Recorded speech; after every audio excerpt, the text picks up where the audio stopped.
युग में पृथ्वी पर राक्षसों के अत्याचार लगातार बढ़ने लगे। पृथ्वी गाय का रूप धर भगवान ब्रह्मा और विष्णु के पास गई। हे भगवान, धरती पर राक्षसों के अत्याचार बढ़ते ही जा रहे हैं, कुछ कीजिए प्रभु। हे नारायण, अब आपको पृथ्वी की रक्षा के लिए धरती पर 8वें अवतार के रूप में अवतरित होने का समय आ गया है। ठीक है ब्रह्मदेव, मैं पृथ्वी का उद्धार करने के लिए मानव रूप में जन्म लूंगा। भोजवंशी राजा उग्रसेन मथुरा के राजा थे। उनका पुत्र कंस बहुत ही अत्याचारी स्वभाव का था। कंस ने उग्रसेन को राजगद्दी से उतारकर कारागार में डाल दिया। सैनिकों, पिताजी महाराज को काल कोठरी में डाल दो। आज से मथुरा नगरी में कंस का राज चलेगा। आज से महाराज उग्रसेन यहाँ बंदी बनकर रहेंगे और मथुरा नगरी पर मैं राज्य करूंगा। आशीर्वाद दीजिए पिताजी महाराज। कंस, तू मेरा पुत्र है, ये सोचकर मुझे लज्जा आ रही है। देखना, एक दिन तेरे पाप का घड़ा अवश्य भरेगा। कंस की छोटी बहन देवकी के विवाह की तैयारियां चल रही थीं। देवकी मथुरा के राजा उग्रसेन की छोटे भाई देवक की पुत्री थी। ये कंस की चचेरी बहन थी। अरे भैया कंस, आप आइए। प्रिय बहना देवकी, कल तुम इस महल से विदा हो जाओगी। तुम्हारे बिना ये महल सूना हो जाएगा। भैया कंस, आप मुझे बहुत याद आओगे। अगले दिन देवकी का विवाह वसुदेव नामक यदुवंशी सरदार से संपन्न हुआ। महाराज वसुदेव, मैं अपनी बहन देवकी से बहुत स्नेह करता हूँ, इसलिए देवकी बहन को मैं स्वयं अपने रथ पर ससुराल विदा करके आऊंगा। ये तो हमारे लिए बहुत ही सौभाग्य की बात है महाराज कंस। कंस देवकी और वसुदेव को छोड़ने चल पड़ता है।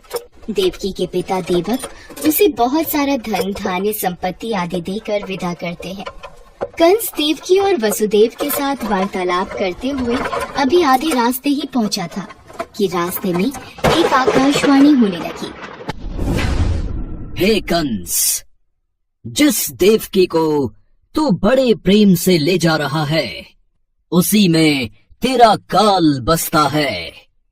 इसी के गर्भ से उत्पन्न 8वां पुत्र तेरा वध करेगा, तेरा वध करेगा। ये आकाशवाणी कैसी? नहीं, ये झूठ है। देवकी की कोख से जन्मा 8वां बालक मेरा वध करेगा? नहीं, ऐसा नहीं हो सकता। यदि ऐसा है तो मैं वसुदेव का ही वध कर देता हूँ। हाँ, यही ठीक रहेगा, फिर मुझे कोई डर नहीं। नहीं भैया, इनका वध मत करो, मैं आपके आगे हाथ जोड़ती हूँ। मेरा सुहाग मत उजाड़ो भैया कंस। मैं आपसे वादा करती हूँ, मेरे गर्भ से जो भी संतान पैदा होगी उसे मैं तुम्हें सौंप दूंगी, पर इन्हें मत मारो भैया। ठीक है, मैं वसुदेव का वध नहीं करूंगा, पर तुम दोनों अब मथुरा के महल की काल कोठरी में बंदी बनकर रहोगे। कंस, देवकी तुम्हारी प्रिय बहन है, मुझे काल कोठरी में बंद कर दो, पर देवकी को छोड़ दो। कंस ने वसुदेव और देवकी की एक बात न सुनी और वसुदेव और देवकी को कारागृह में डाल दिया। देवकी वसुदेव दोनों बहुत ही दुखी और हताश हो रहे थे। स्वामी, मेरी वजह से आज आपको कारागृह में रहना पड़ रहा है। मैं ही आपके लिए दुख और विपदा का कारण बनी हूँ। नहीं देवकी, नहीं, ऐसा मत कहो। मैं तुम्हें पत्नी रूप में पाकर बहुत प्रसन्न हूँ। हमें एक दिन कंस के पापों से मुक्ति जरूर मिलेगी। पर स्वामी, भैया कंस मेरी कोख से जन्मे सभी बच्चों को मार देंगे, हम क्या करें? देवकी वसुदेव कारागृह में दुख भोग रहे थे। कंस देवकी और वसुदेव को धमकाता रहता था। वसुदेव देवकी के बच्चा पैदा होता और कंस कारागृह में आकर देवकी के हाथ से बच्चे को छीन लेता। ना, ये पुत्र मुझे दे बहना। भैया, मेरे पुत्र को मत मारो भैया। नहीं स्वामी, हमारा पुत्र, मैं अपने सामने ही अपने सभी पुत्रों का वध होते कैसे देख पाऊंगी? देवकी बेहोश हो जाती है। हे ईश्वर, कोई रास्ता दिखाओ। कंस के अत्याचारों से हमें कब मुक्ति मिलेगी प्रभु। देवकी, आंखें खोलो। कंस बहुत ही क्रूर और अत्याचारी राजा था, जिससे प्रजा बहुत डरती थी। दुराचारी कंस ने वसुदेव देवकी के 7 बच्चों को जन्म लेते ही मार डाला। अब 8वां बच्चा होने वाला था। देवकी के 8वें पुत्र के जन्म का समय निकट आ रहा है, इसलिए पहरा और भी बढ़ा दिया जाए। जो आज्ञा महाराज कंस। देवकी वसुदेव के कारागृह में बंदी रहने की बात नंद गांव में वसुदेव के मित्र नंद के कानों तक भी पहुंची। दुराचारी महाराज कंस ने वसुदेव और देवकी को कारागृह में बंदी बना रखा है। देवकी के 8वें पुत्र के जन्म का समय निकट आ रहा है और इधर यशोदा को भी बच्चा होने वाला है। मुझे उनकी सहायता करनी होगी। 8वें बच्चे की रक्षा का उपाय सोचना होगा। जिस समय वसुदेव देवकी को पुत्र पैदा हुआ, उसी समय संयोग से यशोदा के गर्भ से एक कन्या का जन्म हुआ, जो और कुछ नहीं सिर्फ माया थी। भाद्रपद के कृष्ण पक्ष की अष्टमी को रोहिणी नक्षत्र में श्री कृष्ण का जन्म हुआ। उनके जन्म लेते ही जेल की कोठरी में प्रकाश फैल गया। वासुदेव के सामने शंख चक्र गदा एवं पद्मधारी चतुर्भुज भगवान ने अपना रूप प्रकट कर कहा, वसुदेव, मैं बालक का रूप लेकर देवकी के गर्भ से जन्म ले चुका हूँ। मेरा ये अवतार कंस के संहार के लिए ही हुआ है।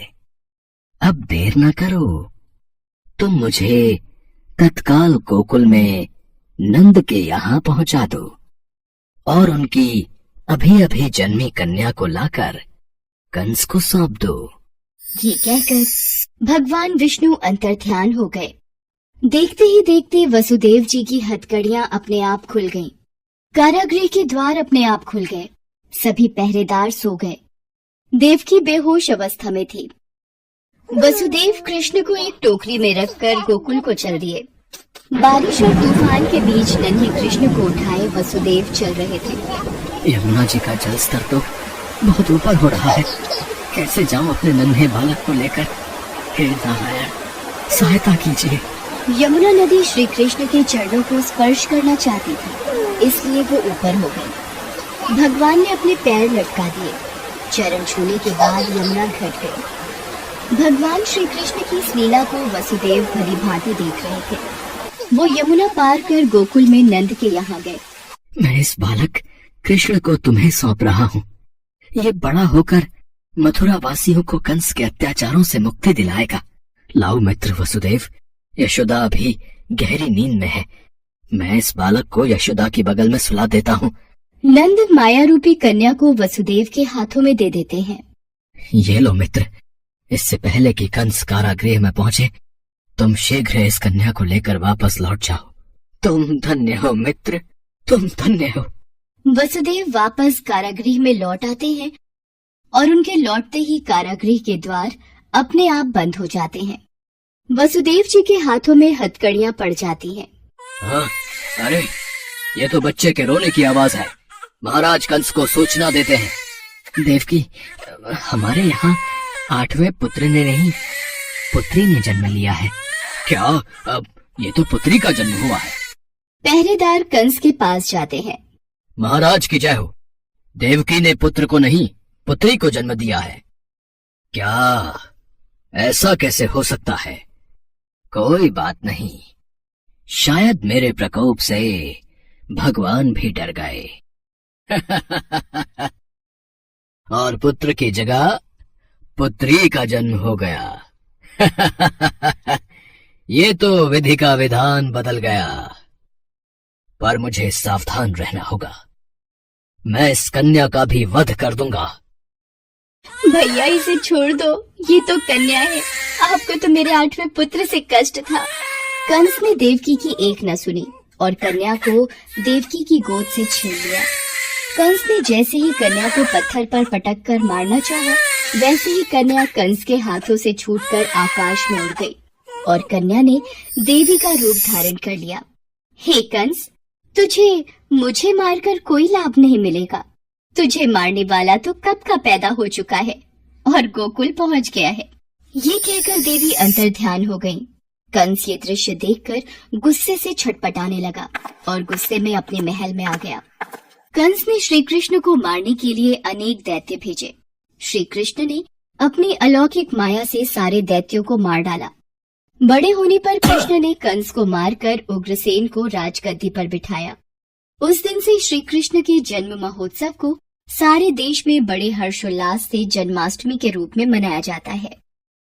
भगवान कृष्ण की नगरी मथुरा में इस त्योहार की विशेष धूम रहती है और इसी के साथ पूरे ब्रज क्षेत्र में जन्माष्टमी का त्योहार धूमधाम से मनाया जाता है।